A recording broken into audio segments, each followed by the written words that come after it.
Ayan mga amigo at nandito tayo ngayon sa Skyway sa northbound Skyway Stage 2 kasi yung Stage 3 after pa ng kanyo ng Buendia ay tayo naman andito pa rin tayo sa may part ng Sukat or before Bikutan pa lang tayo.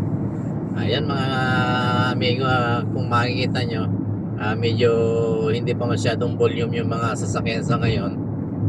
Expected nyo siguro yan baka bukas or mamaya pa kasi yung mga papunta ng Bulacan sigurado pag galing ka ng Laguna or galing ka ng Muntinlupa, pag akyat mo ng Skyway bababa ka na siyempre sa Balintawak. Ayan, masarap yung takbuhan dito. Sana hindi kayo matraffic at mag-iingat kayo sa inyong pagta-travel. Ayan, siguro mga kung hanggang kung Marilao Bulacan ka lang naman or San Jose del Monte Bulacan, matatraffic ka doon sa mga looban na.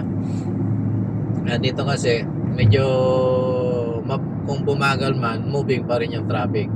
Hindi kaya yung mga nandoon sa mga loob ng mga dadaan ka sa mga sentro or mga city ng part ng Bulacan, Pampanga, medyo talaga volume ng traffic lalo na yung mga namimili roon.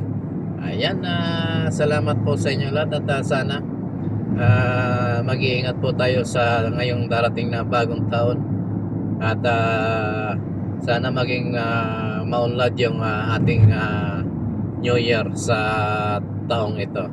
Ayan, again, Merry Christmas sa inyo lahat at Happy New Year at welcome na mag-advance welcome na po tayo sa taong 2024. Ayan, magpapaalam na po yung 2023 at sana sa pagpapaalam niya hindi na niya iiwanan yung naranasan nating mga nakaraang hindi magandang pangyayari. Mga personal man na pangyayari or dala ng hindi natin naiiwasang mga problema. Ayan. At sa ngayon medyo hindi pa madilim yung ating kapaligiran. Dati nung mga nakakaraang linggo lang, ganitong oras medyo madilim na. Alas 5:14, alas 5:15, medyo madilim na ng mga oras na yon. Pero sa ngayon mga amigo, medyo kung nakikita nyo naman sa ating video, talagang maliwanag pa sa sikat ng araw mga amigo. Ayan, tuloy-tuloy lang po tayo mga amigo at sana swertehin na rin ang inyong amigo sa taong darating. Sabi nga kahit anong hirap daw yan, basta may tiyaga ka ay makukuha mo rin ang lahat ng mga iyan. Ayan, may lumilipad na airplane, iwan ko lang nakikita nyo sa video natin. Bye bye Philippine Airlines.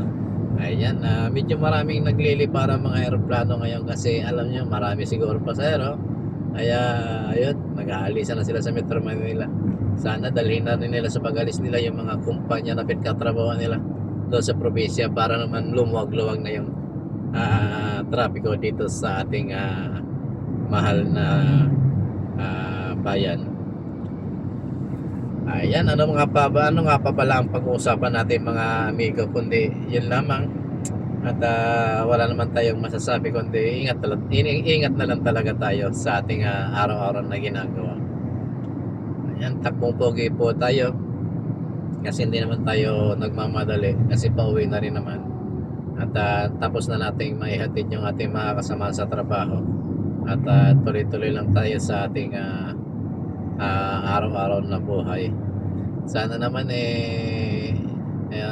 i-deklara din ng ating mahal na Pangulo yung January 2 bilang holiday para naman after ng January 1 during the New Year o ng araw ng bagong taon medyo makapag-celebrate tayo ng kaunting inom-inom. Bihira lang po yung magawa ni host kung uminuman tayo, siguro kaunti lang. Meron pa tayong kaunting red wine doon sa bahay, mainom siya ng bagong taon. pampa good vibes. Ika nga.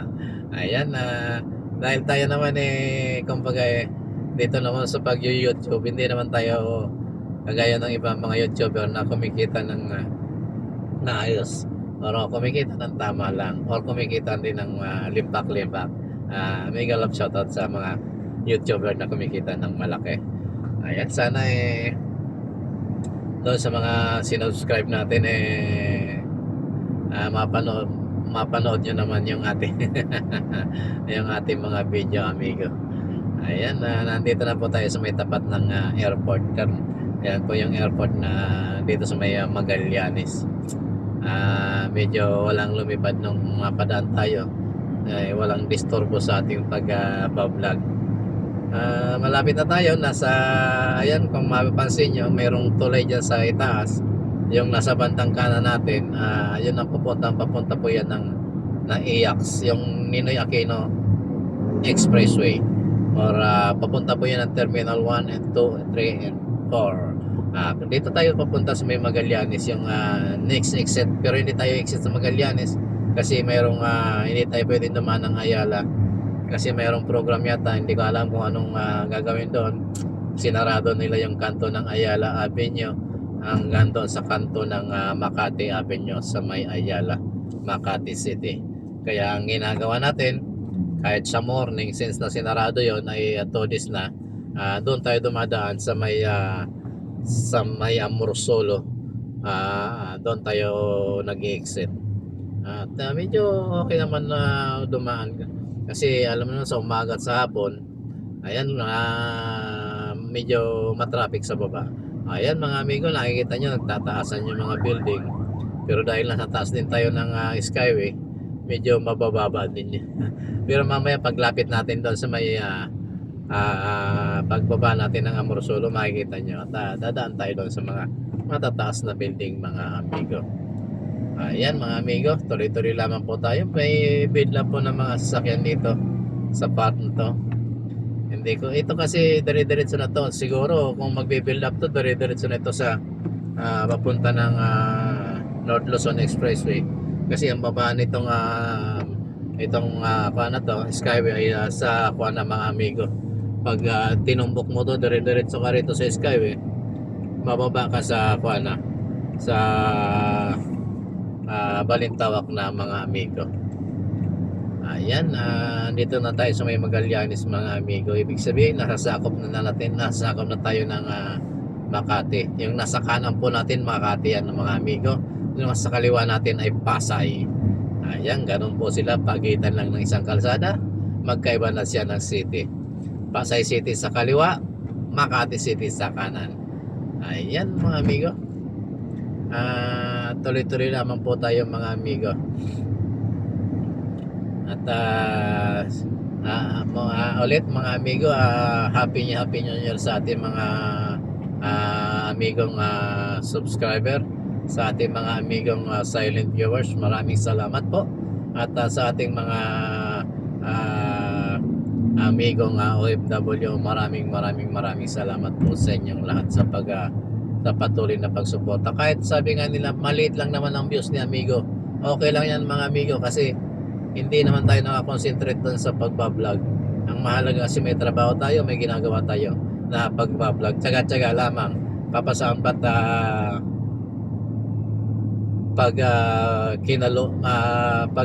kaloob ng Panginoon, makukuha din natin yan mga amigo.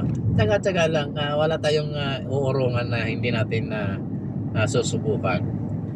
Ayan mga amigo, dito na po tayo. Yung exit na susunod dito ay Don Bosco mga amigo. Pwede na tayo dyan bumaba, kaso mas maganda kung doon na lang tayo sa may Amorsolo mga amigo.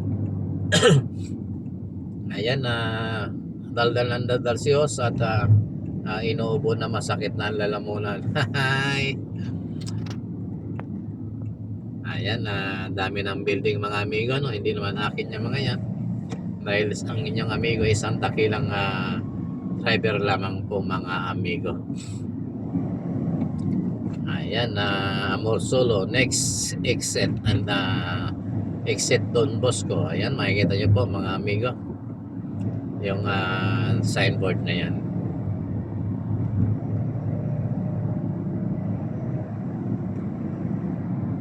Ayan, susunod na exit na po tayo mga amigo at maraming salamat po at nakikita nyo na yung sinabi natin kaninang maraming building. At hanggang dito na lang po muna ang ating mga video mga amigo. At ingat-ingat po tayong lahat sa ating ginagawa sa araw-araw. Again, happy New Year sa inyong lahat. Naway sa pagpasok ng bagong taon at maging maginhawa na yung ating pamumuhay dito sa Pilipinas at sana maging 20 pesos na yung bigas na ating kinakain sa araw-araw. Ayan mga amigo, dito na tayo sa Amor Solo exit. Kung makikita nyo puro building na siya. At ibig sabihin niya na nasa Makati na tayo. Ayan ang mga amigo, maraming salamat po sa inyong lahat at pagpalain po tayo ng Panginoon at ingatan sa lahat ng oras. Maraming salamat po. Bye-bye po ang Pico Diyos Mabalos sa Indogabos. Ayan na, go. I love you all. Bye-bye.